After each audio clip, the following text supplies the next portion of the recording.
அன்பு தமிழஞ்சங்களுக்கு தமிழ் பொக்கிஷத்தின் வணக்கங்கள். தமிழ் பொக்கிஷம் சார்பா இப்ப நம்ம என்ன பார்க்க போறோம் அப்படின்னு கேட்டீங்கன்னா, யூதர்கள் மட்டும் ஏன் இவ்வளவு அறிவுபூர்வமா இருக்காங்க, இல்லாட்டி அறிவாளியா இருக்காங்க அப்படிங்கிற டாபிக் தாங்க பார்க்க போறோம். இதுக்கு முன்னாடி யார் இந்த யூதர்கள் அப்படிங்கிற ஒரு டாபிக்கை போட்டிருந்தேன். ரொம்பவே வருத்தமான ஒரு செய்தி என்னன்னா, மதம் இல்லை இல்லாட்டி ஜாதி இல்லை அப்படின்னு நாங்க சொல்லுவோம். ஆனா மதத்தை பத்தியோ ஜாதியை பத்தியோ நீ பேசினா உன்னை எதிர்த்து கேள்வி கேட்போம். ஏன்னா எங்களுக்கு மத கோட்பாடுகள் தான் மெயின், இல்லாட்டி மத நூல்கள் தான் மெயின் அப்படின்னு சொல்ற நிறைய நபர்களை நேத்து என் கமெண்ட்ஸ் வழியா நான் பார்க்க நேரிட்டது.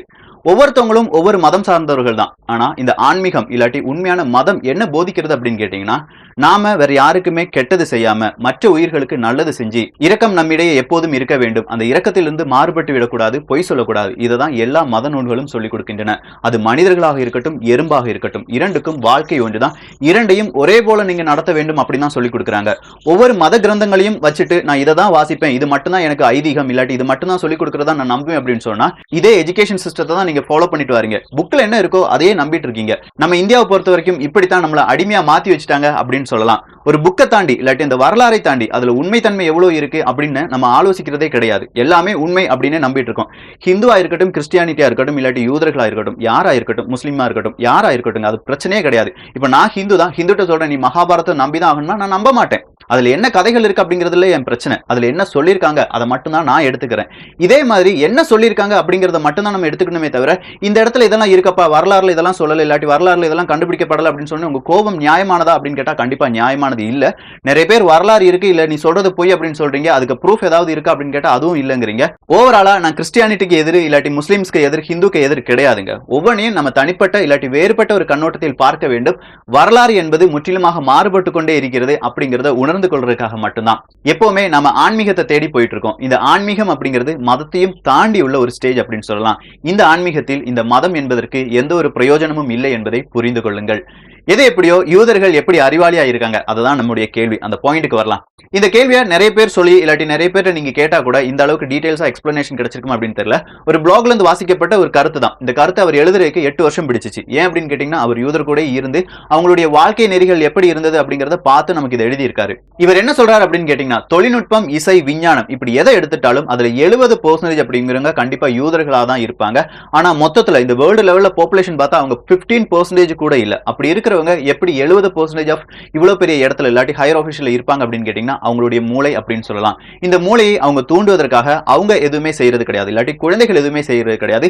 அந்த குழந்தையை பெற்றெடுக்க போகும் அந்த தாயார் தான் எல்லாமே செஞ்சுட்டு இருக்காங்க அப்படின்னு சொல்லலாம். இந்த தாயாருக்கு இணையாக தந்தையாரும் இவங்களுக்கு என்னென்ன அறிவு கொடுக்கணுமோ அதெல்லாம் கொடுத்துட்டு தான் இருக்காங்களாம். ஒரு குழந்தை தனது கருவில் வளர தொடங்கி விட்டது அப்படின்னு அந்த தாய் நினைக்கும் போது அவங்க ஃபர்ஸ்ட் என்ன செய்வாங்கன்னா, ஃபுல்லா இந்த ஹஸ்பண்ட் கூட இருந்துட்டு மேக்ஸ் பசில்ஸையே ரொம்ப நேரம் போட்டுட்டு இருப்பாங்களாம். கணிதம் அப்படிங்கிறது நம்முடைய மூளையை தூண்டு மிக முக்கிய ஒரு பொருளாக இருக்கிறது. இந்த மேக்ஸ் பஸ்ல சொல்லும் போது அவங்க கிட்ட போய் கேட்டா சொல்லுவாங்களாம், என் குழந்தை இதெல்லாம் கேட்டு வளரும், கண்டிப்பா அது புத்திசாலியா இருக்கும் அப்படின்னு சொல்லுவாங்க. அதே மாதிரி இந்த தூக்கம் வரும் எந்த ஒரு பொருளையும் அவர்கள் உணவாக உட்கொள்வது கிடையாது. ஏன் அப்படின்னு கேட்டீங்கன்னா, பிறக்க போகும் குழந்தை பள்ளியில் போய் தூங்கிடும் அப்படின்னு அவங்க சொல்றாங்களாம். இது எந்த அளவுக்கு நம்பிக்கை அப்படின்னு கேட்டீங்கன்னா, கண்டிப்பா 3வது மாசத்துல இருந்தே ஒரு கருவுக்கு நம்ம என்ன பேசுறோம் இல்லாட்டி அம்மா என்ன சொல்றாங்க அப்படிங்கிறது தெரிய வரும். சோ அம்மா எந்த அளவுக்கு இன்டெலிஜென்டா இருக்காங்களோ அதே அளவுக்கு தான் இவங்களும் இந்த குழந்தைகளும் வரும் அப்படிங்கிறதுல மாற்று கருத்தே கிடையாது. சயின்டிபிக்கலா ப்ரூவ் பண்ணப்பட்டதுதான். சோ அடுத்தது இவங்க என்னெல்லாம் செய்வாங்க அப்படின்னு கேட்டீங்கன்னா, எப்பவுமே பியானோ இல்லாட்டி ஏதாவது இசைக்கருவிகள் வாசிச்சுக்கிட்டே இருப்பாங்களாம். இது பெற்றோர்கள் தான் சொல்லிட்டு இருக்கேன், குழந்தைகளுக்கு அடுத்த டாபிக்ல தான் வந்துட்டு இருக்கு. சோ இந்த பெற்றோர்கள் இசைக்கருவியை வாசிச்சுட்டு இருக்கும்போது இவங்களுடைய மூளை தூண்டப்படுகிறது. இவங்களுடைய மூளை தூண்டப்படுவதால் இந்த குழந்தையின் மூளையும் தூண்டப்படுகிறது. இப்ப இருந்தே அவங்களுடைய ஐக்யூ என்பது கூடிக்கிட்டே இருக்குமா. இது ஒரு விஷயம். அடுத்தது இவங்க சாப்பிடுற உணவு எப்படி இருக்கும் அப்படின்னு கேட்டீங்கன்னா, சாதாரணமா இந்த நட்ஸ் அதே மாதிரி இந்த வெஜிடபிள்ஸ் இதான் நிறைய சாப்பிடுவாங்களாம். ஃபிஷ் அப்படிங்கறத நிறைய சாப்பிடுவாங்க. அதுலயும் தலை இல்லாத ஃபிஷ் தான் சாப்பிடுவாங்களாம். தலை என்பது குழந்தைகளின் மூளை வளர்ச்சியை பாதிக்கும் அப்படின்னு அவங்க நம்புறாங்க. தலையில்லாத பகுதியை மட்டுமே எடுத்து சாப்பிடுவாங்க.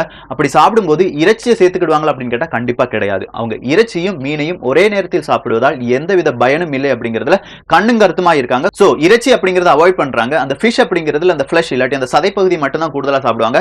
கூடுதலா பொரிச்சு சாப்பிட மாட்டாங்களாங்க. வேக வச்சு இல்லாட்டி குழம்புல போட்ட அந்த மீனை தான் சாப்பிடுவாங்களாம். அதுதான் உண்மையான சத்து அப்படி இருக்கு அப்படின்னு சொல்றாங்க. சோ இது மட்டும் கிடையாது. பேரிச்சம்பழம், இந்த கொட்டை வகைகளான பருப்புகள் அதை தான் நிறைய சாப்பிடுவாங்க. அது பாதாமா இருக்கட்டும் இல்லாட்டி வால்நட்டா இருக்கட்டும், அங்க என்ன மாதிரி பருப்புகள் கிடைக்குதோ அதை தான் கூடுதலா சாப்பிட்டு இருப்பாங்களா. எப்பவுமே பாடிக்கிட்டே இருப்பாங்க. அவங்க மைண்ட் அப்படியே ரிஃப்ரெஷ் பண்ணிக்கிட்டே இருப்பாங்களா. கர்ப்பிணி பெண்கள் எடுத்துக்கிட்டீங்கன்னா அவங்களுக்குன்னு ஒரு தனி பாட்டு இருக்குமா, அதையே எப்பவும் ரிப்பீட்டா பாடிக்கிட்டு இருப்பாங்க அப்படின்னு வேறொரு செய்தியும் இருக்கு. உணவு உண்பதற்கு முன் பழங்கள் அப்படிங்கறத கண்டிப்பா அவங்க சாப்பிடுவாங்களாங்க. அதன் பிறகுதான் உணவு உட்கொள்வாங்களாம். பிரெட் அப்படிங்கறதுனா ரொம்ப லிமிட்டா சாப்பிடுவாங்களாம். பிரெட், சாதம் போன்றவைகளை அவங்க டோட்டலா அவாய்ட் பண்ணிடுவாங்க அப்படின்னு சொல்லியிருக்காங்க. சலாட் இல்லாட்டி இந்த வெஜிடபிள்ஸ் அப்படிங்கிறது ரொம்ப கூடுதலா சேர்ப்பாங்களாம். கீரை வகைகள் அப்படிங்கறது ரொம்ப கூடுதலா சேர்ப்பாங்க. இதெல்லாம் நமக்கு தெரிஞ்ச விஷயம் தான். ஏன்டா இந்தியால இதெல்லாம் சேர்க்கலையா அப்படின்னு கேட்டா, கண்டிப்பா இந்தியருக்கு இதெல்லாம் சாப்பிட்டுட்டு இருந்த ஒரு காலம் இருந்துச்சு. இப்ப என்ன தெரியுமா செய்யறாங்க? கர்ப்பிணி பெண்களுக்கு என்ன வேணும்? பிஸா வேணுமா, பர்கர் வேணுமா, KFC வேணுமா, இததான் கேட்கறாங்களே தவிர எனக்கு கீரை வேணும், சத்தான ஆகாரம் வேணும் அப்படின்னு யாருமே கேட்க மாட்டாங்க. எந்த குடும்பமும் அதை செய்ய மாட்டுக்கு. ஏன் அப்படின்னு கேட்டீங்கன்னா, நம்ம அந்த கல்ச்சருக்கு போயிட்டோம். அவங்க இப்பவும் அவங்க கல்ச்சர்ல இருக்காங்க. அதனாலதான் அவங்க இப்பவும் அறிவாளியா இருக்காங்க. தமிழர்களுக்கும் யூதர்களுக்கும் மிகப்பெரிய ஒரு ஒற்றுமை இருக்கு. யூதர்கள் தோன்றுவதற்கு முன்பாகவே தமிழர்கள் தோன்றி இருக்கலாம் அப்படிங்கிற ஒரு ஐயமும் இருக்கு.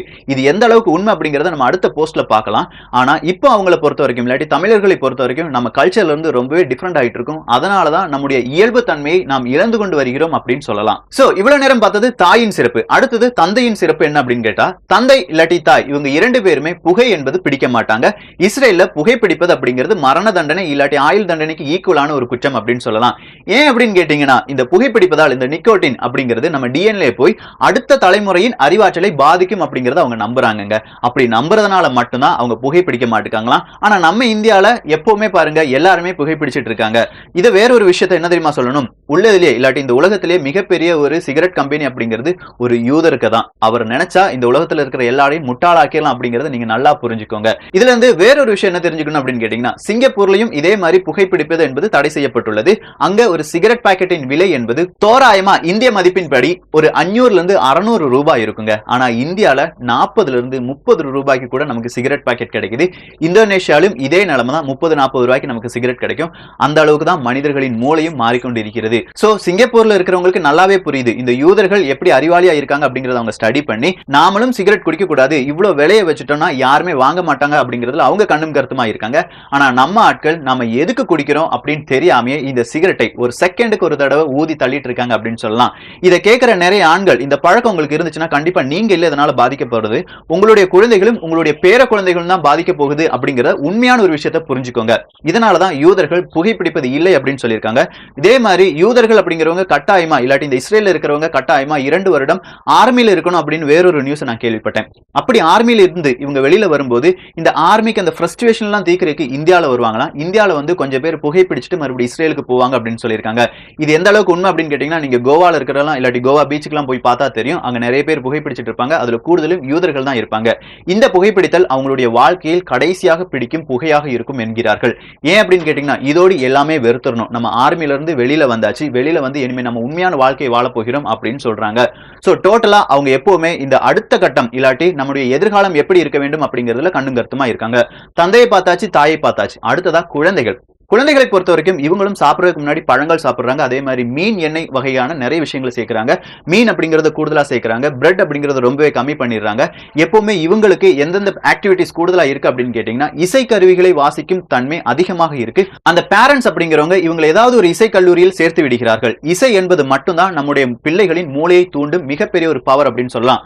உதாரணத்துக்கு சொல்லணும்னா, உங்க வீட்டுல சின்ன குழந்தை ஒரு 5 மாசம் 8 மாசம் குழந்தைகிட்ட ஒரு பாட்டை போட்டு கேளுங்க, அது தலையை ஆட்டும். அதே மாதிரி ஒரு விளம்பரத்தை போடுங்க, அது அப்படியே கான்சென்ட்ரேட்டர் அதிலே அந்த டிவியை பார்த்துட்டு இருக்கும். இதுதான் அந்த இசைக்கு மிகப்பெரிய ஒரு பவர் அப்படின்னு சொல்லலாம்.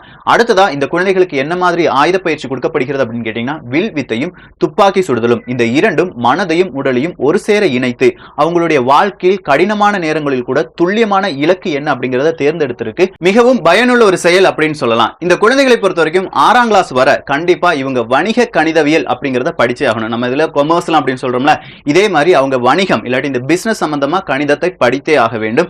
அதன் பிறகு இந்த என்ஜினியரிங்னா என்ன, இதே மாதிரி எந்த தளவாடங்கள் இல்லாட்டி எந்த மாதிரி ஆயுதங்களை செய்யலாம், அவங்க ப்ராஜெக்ட் ஒர்க் அப்படிங்கிறது ரொம்ப ஹியூஜா இருக்குங்க. எப்பவுமே நம்ம யோசிக்கிறதை விட அட்வான்ஸா அவங்க யோசிச்சு அந்த குழந்தைகளுக்கு அந்த மாதிரி ப்ராஜெக்ட் தான் கொடுப்பாங்க. இவங்களுக்கு என்ன தோணுதோ இல்லாட்டி இவங்களுக்கு என்ன படிக்கணும்னு தோணுதோ அதை மட்டும் தான் படிக்க வைப்பாங்க. நம்மளே மாதிரி எல்லா சப்ஜெக்டையும் படிக்க வைக்க மாட்டாங்க.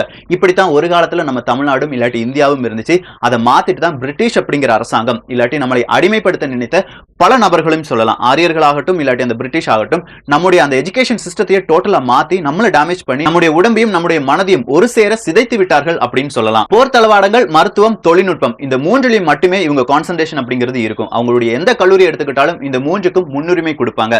அதே மாதிரி இந்த வணிகத்தை சொல்லித்தரும் அந்த டீச்சர்ஸுக்கு மிகப்பெரிய மதிப்பு அங்க இருக்குங்க. இந்த வணிகம் அப்படின்னு சொன்னோன்னே இந்த வணிகத்தை டிகிரியா எடுக்கிறவங்களுக்கு லாஸ்டா ஒரு ப்ராஜெக்ட் ஒர்க் கொடுப்பாங்களாங்க. அந்த ப்ராஜெக்ட் ஒர்க்ல 10 பேர் இருப்பாங்களா. 10 பேர் சேர்ந்து $10 மில்லியன் அமெரிக்க டாலர் வருமானம் வர்ற மாதிரி ஒரு ப்ராஜெக்ட் ஒர்க் இல்லாட்டி ஒரு பிசினஸ் செஞ்சு காணிச்சா மட்டும்தான் அவங்களுக்கு டிகிரி கொடுக்கப்படுகிறது. சோ இதுல இருந்து கொஞ்சம் யோசிச்சு பாருங்க, அவங்களுடைய அந்த மைண்ட் அப்படிங்கிறது என்டையரா பிசினஸ், அந்த பிசினஸ்ல எப்படி லாபம் உண்டாக்கலாம் இதை மட்டுமே யோசிச்சுட்டு இருக்கு. இதனாலதான் 70% ஆஃப் யூதர்கள் கையில நம்முடைய என்டையர் பொருளாதாரம் இருக்கு. நம்ம யூஸ் பண்ற எந்த பொருளா இருக்கட்டும், கொக்கோ கோலாவா இருக்கட்டும், டெல் கம்பெனியா இருக்கட்டும், இல்லாட்டி ஆப்பிளா இருக்கட்டும், எதா இருக்கட்டும்ங்க, அது எல்லாமே ஒரு யூதர்களுக்கு அப்படின்னு சொன்னா நீங்க நம்பிதான் ஆகணும். நியூயார்க்கில் யூதர்களுக்கு என்றே ஒரு வர்த்தக நிறுவனம் இருக்கிறது. அங்க உங்களுக்கு இந்த ஐடியா இருக்கு, நான் இந்த ப்ராஜெக்ட் செய்ய போறேன் அப்படின்னு சொன்னா வட்டி இல்லாத கடன்கள் தருவார்கள். இப்படி தரும்போது மட்டும்தான் நிறைய பிசினஸ் இல்லாட்டி நிறைய விஷயங்கள் அவங்களால செய்ய முடியுது.